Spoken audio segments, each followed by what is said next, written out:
എല്ലാവർക്കും എൻ്റെ പുതിയൊരു വീഡിയോയിലേക്ക് സ്വാഗതം. ഇന്ന് ഞാനൊരു അച്ചാറിൻ്റെ റെസിപ്പി ആയിട്ടാണ് കേട്ടോ വന്നിരിക്കുന്നത്. ഇത് നമ്മുടെ സ്റ്റാർ ഗൂസ്ബെറിയാണ് കേട്ടോ, അതായത് അരിനെല്ലിക്ക അച്ചാർ.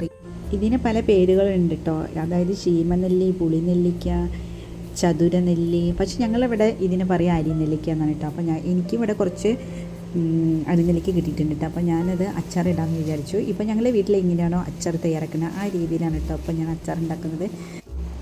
അപ്പോൾ ഞാനിതാ നെല്ലിക്ക വാഷ് ചെയ്തെടുക്കാൻ പോവാണ്. ഇതൊക്കെ തണ്ടൊക്കെ ഞാൻ സെപ്പറേറ്റ് ആക്കി ഇട്ടിട്ടുണ്ട്. കുറച്ച് വെള്ളം വെച്ചിട്ട് നമുക്ക് നന്നാക്കി കഴുകുക കേട്ടോ. ഇത് ഞാൻ നോർമൽ വാട്ടറിലേക്ക് ഒരു അര സ്പൂൺ ഉപ്പ് ആഡ് ചെയ്ത് കൊടുത്തിട്ടുണ്ട്. ആ വെള്ളം ഒഴിച്ചിട്ടാണ് കേട്ടോ ഇത് കഴുകിയെടുക്കുന്നത്. ഇനി ഒക്കെ ഒരു പ്ലേറ്റിലേക്ക് ഇട്ട് കൊടുക്കാൻ. അപ്പം നമ്മളിതാ മൊത്തത്തിലൊരു പ്ലേറ്റിലേക്ക് മാറ്റിയിട്ടുണ്ട് കേട്ടോ.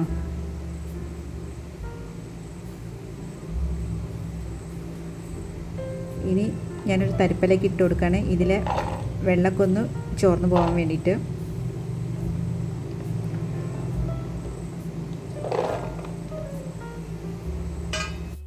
ഇനി നമുക്ക് അച്ചാർ ഉണ്ടാക്കാൻ വേണ്ടിയിട്ട് കുറച്ച് ഐറ്റംസ് എല്ലാം സെറ്റാക്കി വെക്കാനുണ്ട്. അതിന് വേണ്ടിയിട്ട് ഞാനിത് ഒരു വെളുത്തുള്ളി മൊത്തത്തിൽ ഇതാ തോലൊളിച്ച് എടുത്തിട്ടുണ്ട്. ഒരു ചെറിയൊരു പീസ് ഇഞ്ചി ചെറുതാക്കി കട്ട് ചെയ്യണം.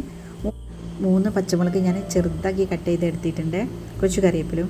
ഇനി ഒരു ബൗളിലേക്ക് 2 ടേബിൾ സ്പൂണ് സാദാ മുളക് പൊടിയാണ് ആഡ് ചെയ്ത് കൊടുക്കുന്നത്. പിന്നെ നമ്മുടെ ഈസ്റ്റേൺ അച്ചാർ പൊടി ഇന്ന് ഒരു ചെറിയൊരു സ്പൂണ് അച്ചാർ പൊടിയും കൂടെ ആഡ് ചെയ്ത് നല്ലോണം മിക്സ് ചെയ്യാം. ഇതിലേക്ക് ചെറിയൊരു സ്പൂണ് ഉലുവപ്പൊടിയും കായപ്പൊടിയും ആഡ് ചെയ്ത് കൊടുത്തിട്ടുണ്ട്. എന്നിട്ട് ഞാൻ ചെറിയൊരു കപ്പിന് നല്ലെണ്ണയാണ് ഒഴിച്ചു കൊടുക്കുന്നത്.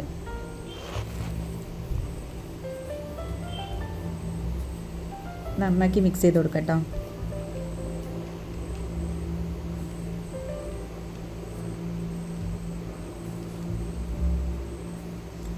അപ്പം നമ്മുടെ പൊടികളെല്ലാം ഇവിടെ റെഡി ആയിട്ടുണ്ട് കേട്ടോ. ഇനി അച്ചാർ ഉണ്ടാക്കാൻ വേണ്ടിയിട്ട് ഞാനിതാ ഒരു പാൻ അടുപ്പത്ത് വയ്ക്കുകയാണ്.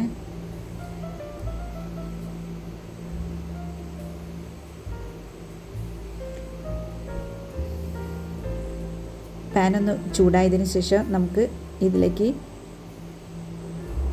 1 കപ്പ് എണ്ണ കൂടെ ആഡ് ചെയ്ത് കൊടുക്കാം.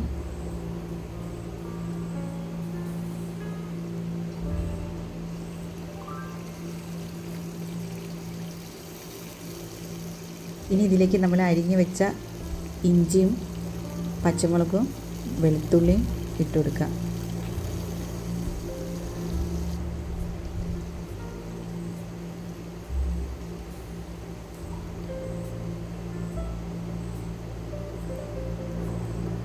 എന്നിട്ട് കുറച്ചൊന്ന് വഴറ്റിയെടുക്കട്ടെ. നമുക്ക് നമ്മുടെ എടുത്ത് വെച്ച കറിവേപ്പിലും കൂടെ ഇതിൽ ആഡ് ചെയ്ത് കൊടുക്കുന്നുണ്ട്.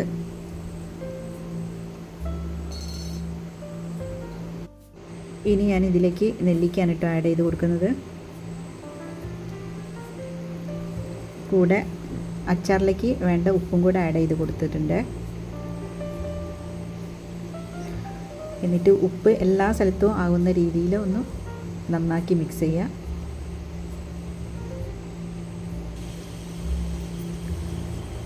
ഏകദേശം ഒരു 3-4 മിനിറ്റ് മാത്രം വഴറ്റിയെടുക്കട്ടത്.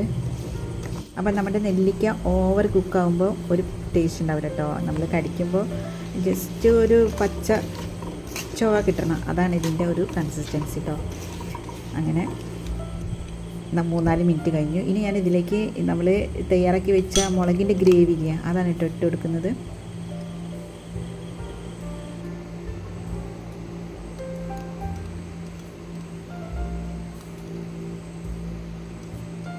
ഒക്കെ നന്നാക്കി വടിച്ച് ഇതിൽ ആഡ് ചെയ്ത് കൊടുക്കാം.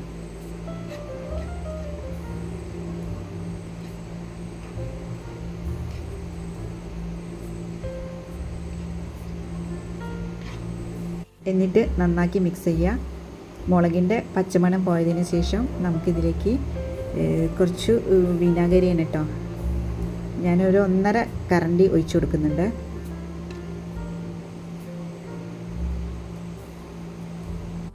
ഇനി നമുക്ക് നന്നാക്കി മിക്സ് ചെയ്ത് കൊടുക്കാം കേട്ടോ. അതിനുശേഷം ഗ്യാസെല്ലാം ഞാൻ ഓഫാക്കി വെച്ചിട്ടുണ്ട്. എന്നിട്ട് ഞാൻ വേറൊരു പാത്രത്തിലേക്ക് മാറ്റിയിട്ടുണ്ട് കേട്ടോ. അപ്പോൾ നന്നാക്കി ചൂടാറിയതിന് ശേഷം ഞാനിതാ ഒരു ബോട്ടിലാക്കി വയ്ക്കുകയാണ്. ഇപ്പോൾ 2 ചെറിയ ബോട്ടിലാണ് ഞാൻ ആക്കി വയ്ക്കുന്നത്. കാരണം നമുക്ക് ഫുഡിനെ ചെറിയൊരു ബോട്ടിലെടുത്താൽ മതിയല്ലോ. ഈ അച്ചാറിൻ്റെ പ്രത്യേകത ഇത് ഇന്നിട്ടാൽ നമുക്ക് നാളെ ഉച്ചയ്ക്ക് എടുക്കാം കേട്ടോ. അത്രയും പെർഫെക്റ്റായിട്ട് സെറ്റായി ഉണ്ടാവും.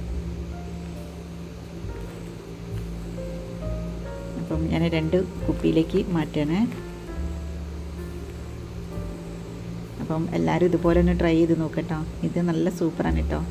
ചോറിന് നമുക്ക് ഇതും തോരനും ഓംലേറ്റും ഉണ്ടെങ്കിൽ ഒരു പിടി ഇടിക്കട്ടോ. അപ്പോൾ ഇത്രയുള്ള ഇന്നത്തെ വീഡിയോ ഇഷ്ടപ്പെട്ടാൽ ഒന്ന് ലൈക്ക് ചെയ്യണം, സബ്സ്ക്രൈബ് ചെയ്യാനും മറക്കല്ലേ. പിന്നെ പുതുതായിട്ട് എൻ്റെ ചാനൽ ആരെങ്കിലും ഒക്കെ ഒന്ന് കാണുന്നുണ്ടെങ്കിൽ please like, subscribe and support me.